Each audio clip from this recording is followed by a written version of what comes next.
Ce matin-là, suite à un appel anonyme d'un client et la dénonciation d'un revendeur à la brigade de contrôle rapide, le commandant de l'unité d'intervention décide de mener un contrôle chez le grossiste incriminé. C'est aux environs de 12 heures que le commandant Alexandre Kofi Armand pénètre dans les locaux du grossiste situé à Yopougon. Premier constat, il ne dispose pas d'un barème comme le recommande le ministère du Commerce. De la part des ETM, un fichier qu'on imprime sur lequel il y a tous les prix et on est forcé de respecter ce prix-là.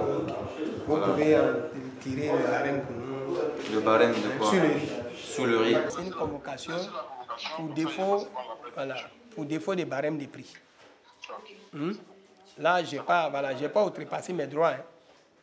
Je suis dedans. Voilà. Donc je constate que vous n'avez pas de barème de prix, mais vous vendez du riz. Okay. Grossiste ou demi-gros, c'est le barème de prix. C'est ce qu'on demande pour savoir, avoir une idée des prix qu'ils pratiquent. C'est pourquoi nous sommes venus avant demander le barème des prix. Et c'est ce barème-là que nous allons comparer à celui de l'arrêté.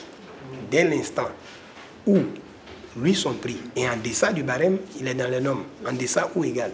Dès l'instant où il dépasse, on dira qu'il y a pratique des prix illicite parce qu'il a franchi là-bas à ne pas franchir. Deuxième grossiste vendeur impliqué dans cette surenchère des prix officiels prend lui aussi une convocation. Après Yopougon, direction Engré, où un appel dénonce la vente de la bouteille de gaz B6 à 3 000 francs CFA dans la station. Quand l'équipe arrive sur les lieux, les esprits s'échauffent.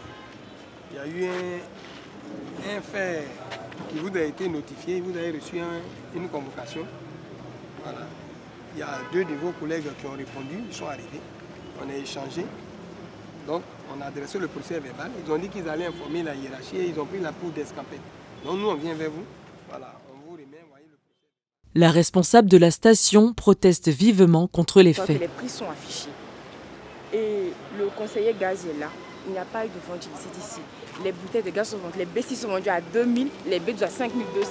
Et si vous demandez bien même, je ne sais pas si c'est écrit dans le procès, mais la dame, elle a dit clairement qu'un monsieur lui a vendu la bouteille de gaz et lui a dit que la bouteille, c'est moi-même ma bouteille que je te vends. Mais j'étais sur la station, ça ne veut pas dire que c'est quelqu'un de la station. La matinée, elle est venue acheter une bouteille de gaz. Elle a trouvé un gérant, il lui a dit non, qu'il n'y avait plus de bouteille. Elle dit ok.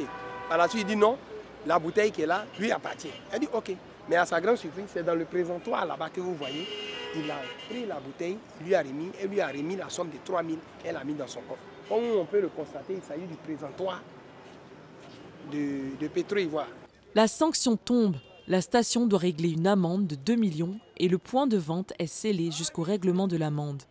Depuis sa création en novembre 2022, la brigade de contrôle rapide mène chaque jour des actions de contrôle suite aux dénonciations des consommateurs au 1343. La brigade compte bien intensifier afin de veiller au respect des prix sur le marché avec l'application Contrôle Citoyen qui a déjà reçu 1220 plaintes depuis son lancement en mai 2023.